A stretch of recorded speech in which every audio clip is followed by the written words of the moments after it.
বানমুক্ত অসম এইটো কেৱল এটা শব্দ। মই জন্মৰ পৰা শুনি আহিছোঁ, মোৰ মা দেউতাই শুনি আহিছিল, মোৰ ককা আইতাও শুনি আহিছিল। কিন্তু আমাৰ অসমখন যে এদিন বানমুক্ত হ'ব এই কথাষাৰ যেন সপোন সপোন লাগে। ইখনৰ পিছত সিখন চৰকাৰ সলনি হৈ থাকে, কিন্তু অসমখন কোনদিন বানমুক্ত নহ'ল। কিন্তু প্ৰত্যেকখন চৰকাৰে প্ৰতিশ্ৰুতি দিয়ে যে অসম বানমুক্ত হ'ব। এই কথাষাৰনো মই কিয় উল্লেখ কৰিলোঁ, আপোনালোকে ভিডিঅ'টো অনুগ্ৰহ কৰি শেষলৈ চাই যাব, তেতিয়া ভালদৰে বুজিব পাৰিব।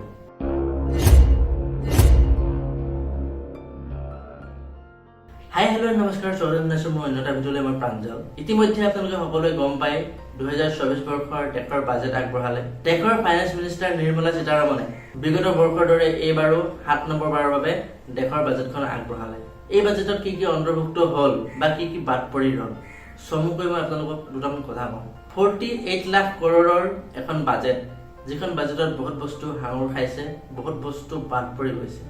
মই বেছি গভীৰলৈ নাযাওঁ, কাৰণ বাজেটখন আপোনালোকে যদি পঢ়িব বিচাৰে আপোনালোকে নিজেই চাব পাৰিব বাজেটত কি কি বস্তু আছে বা কি কি বস্তু নাই। কিন্তু এইবাৰ বাজেটত defence sector, education sector, employment, agriculture এই ক্ষেত্ৰত বিশেষ গুৰুত্ব প্ৰদান কৰা দেখা গৈছে, আৰু এই ক্ষেত্ৰত ডাঙৰ ডাঙৰ পদক্ষেপ লোৱাৰ কথা এই বাজেটত উল্লেখ আছে।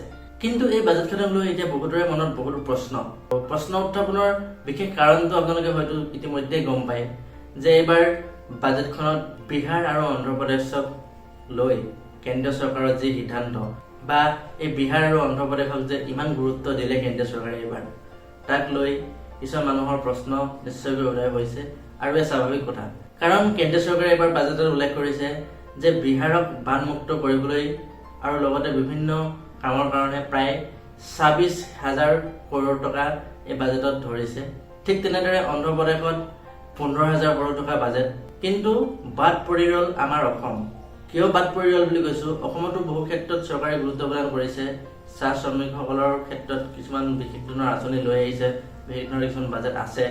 কিন্তু বানমুক্ত অসম বুলি চলি থকা এই চৰকাৰে মাত্ৰ এটা শাৰীত কৈ গ'ল যে কেন্দ্ৰীয় চৰকাৰে অসমক বানমুক্ত কৰিবলৈ সহায় কৰিব।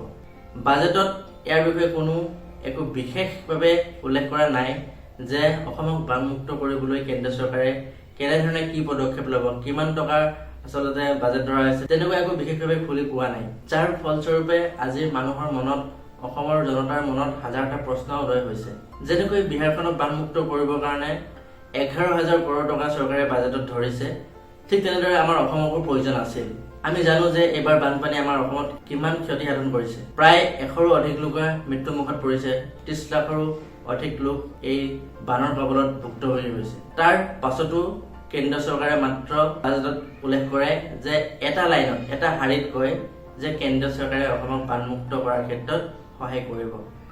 কিন্তু বিশেষ এনেকুৱা একো দেখা নগ'ল বাজেটত যে অসমক বানমুক্ত কৰিবলৈ বা ইমান হাজাৰ কৰোৰ টকা বা ইমান টকা আচলতে বাজেটত উল্লেখ আছে, তেনেকুৱা একো বিশেষ দেখা নগ'ল। যাৰ ফলস্বৰূপে আজি অসমৰ মুখ্যমন্ত্ৰী হিমন্ত বিশ্ব শৰ্মা ডাঙৰীয়াক বহুতে আঙুলি টোৱাইছে বা প্ৰশ্ন কৰিবলৈ বাধ্য হৈছে।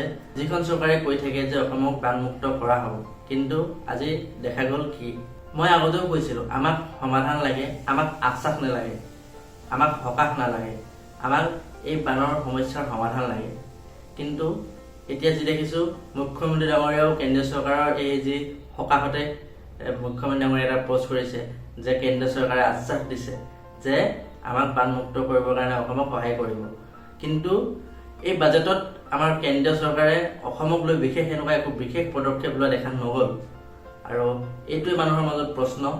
আৰু নিশ্চয়কৈ এইটো বহুত সৰু কথা নহয়, কাৰণ আহিবলগীয়া 5 বছৰৰ কাৰণে এইখন যি বাজেট ধাৰ্য কৰা হৈছে, এই বাজেটত অসমক ছাইডত ৰখা হ'ল, যাৰ কাৰণে হয়তো আহিবলগীয়া 5 বছৰত অসমবাসীয়ে এই বানত বহুতো কিবা কিবি ভুগিব লগা হ'ব পাৰে। কিন্তু আমি জানো যে বিহাৰ আৰু অন্ধ্ৰপ্ৰদেশক কেন্দ্ৰীয় চৰকাৰে এবাৰ গুৰুত্ব দিয়াৰ মূল কাৰণটো কি আপোনালোকেও জানে। মই ইমান গভীৰলৈ নাযাওঁ, কিন্তু এটা কথা মনত ৰাখিব, এইখন চৰকাৰে না বানপানীৰ সময়ত গুৰুত্ব দিলে, না বাজেট গঠন কৰাৰ সময়ত গুৰুত্ব দিলে, নে আহিবলগীয়া দিনত গুৰুত্ব দিব বুলি আপোনালোকে আশ্বাস মনত ৰাখিছে মই নাজানো। কিন্তু এটা কথা চিধা যে অসমখন যে এদিন বানমুক্ত হ'ব, ইয়াৰ কেৱল এটা শব্দ, ই এটা সপোন। ই যে এদিন সঁচা কথাত পৰিণত হ'ব, এয়া মই আশা দেখা নাই। এইটোৱে আছিল আজিৰ ভিডিঅ'টো। আপোনাৰ যদি কিবা ক'ব লগা থাকে কমেণ্ট বক্সত কমেণ্ট কৰি জনাব।